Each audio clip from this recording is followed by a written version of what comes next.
NCP का स्वरूप बदला था और सुप्रिया सुले को कार्यकारी अध्यक्ष एक तरीके से बनाया था, उत्तराधिकारी के रूप में लगभग सामने पेश कर दिया था, तो अंदेशा तभी से लगने लगा था कि अजीत पवार इससे नाराज हो सकते हैं, अजीत पवार की बगावत देखने को मिल सकती है। अजीत भविष्य में क्या कदम उठाएंगे, इसको लेकर बड़े सवाल खड़े हो रहे थे, अंदेशा तभी से लगने लगा था।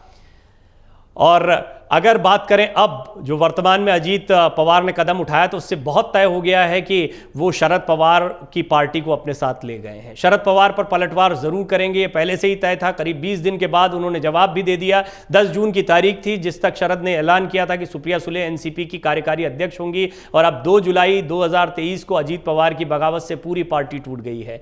अजीत पवार ने रविवार को राजभवन पहुंचकर महाराष्ट्र के नेता प्रतिपक्ष के पद से इस्तीफा दे दिया था। अजीत पवार अपने साथ छगन भुजबल और बाकी विधायकों को राजभवन लेकर पहुंचे। उन्होंने राज्यपाल रमेश बैस को विपक्ष के नेता के रूप में अपना इस्तीफा दिया।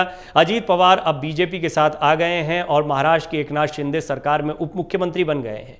अजीत पवार और छगन भुजबल समेत 9 विधायकों ने एकनाथ शिंदे की सरकार में मंत्री पद की शपथ ले ली है। जिन विधायकों ने मंत्री पद की शपथ ली है उनके बारे में भी आपको बता देते हैं। और अब ये भी बता दूं कि जो बड़े बड़े चेहरे हैं, छगन भुजबल हैं और अन्य चेहरे दिखाई देते हैं, उनमें उनके साथ साथ में 40 विधायकों का साथ जो है वो अजीत पवार के साथ है, इस बात का दावा किया जा रहा है। एनसीपी के 40 विधायक अगर अजीत पवार के साथ है तो स्थिति वही बनती है जो शिंदे की थी। शपथ ग्रहण के बाद साफ हो चुका है कि अजीत पवार ने एनसीपी के प्रमुख शरद पवार से बगावत कर दी है। ऐसे में एनसीपी 2 धड़ों में बंट गई है और शरद पवार ने पार्टी से नियंत्रण खो दिया है। ऐसा इसलिए कि अजीत पवार के साथ करीब 40 विधायकों का समर्थन बताया जा रहा है, जिसमें एनसीपी के दिग्गज नेता छगन भुजबल भी शामिल हैं, प्रफुल्ल पटेल भी शामिल हैं। महाराष्ट्र के मंत्री सुधीर मुनगंटीवार ने भी दावा किया है कि एनसीपी ने बीजेपी का साथ देने का निर्णय लिया है, उनका हम स्वागत करते हैं। आज एनसीपी के 40 से ज्यादा विधायक शामिल हो रहे हैं। अजीत पवार की क्या एनसीपी हो जाएगी, बड़ा सवाल है। सवाल यह है कि अजीत पवार की बगावत के बाद एनसीपी किसकी है और इसका बॉस कौन होगा। इसे ऐसे समझने की कोशिश करें कि महाराष्ट्र विधानसभा के अंदर एनसीपी के पास मौजूदा समय में विधायकों की संख्या 53 है। इनमें से 40 विधायकों के अजीत पवार के समर्थन में खड़े होने का दावा किया जा रहा है। मतलब यह है कि एनसीपी के विधायकों का धड़ा, जो बड़ा धड़ा है, वो अजीत पवार के साथ है। और फिलहाल संख्या बल के हिसाब से अजीत ने एनसीपी पर दावा ठोक दिया है। अजीत ने कहा कि हमारे समर्थक नेता अगला चुनाव एनसीपी के चुनाव चिन्ह पर लड़ेंगे। उन्होंने अपनी प्रेस कॉन्फ्रेंस में नागालैंड के विधायकों का समर्थन होने की बात भी की है, दावा किया है। शिवसेना की टूट भी एक उदाहरण है। इसी महाराष्ट्र में हम देख चुके हैं कैसे ये एक फूट हुई थी और उसके बाद में पूरा का पूरा दल शिंदे के पास चला गया।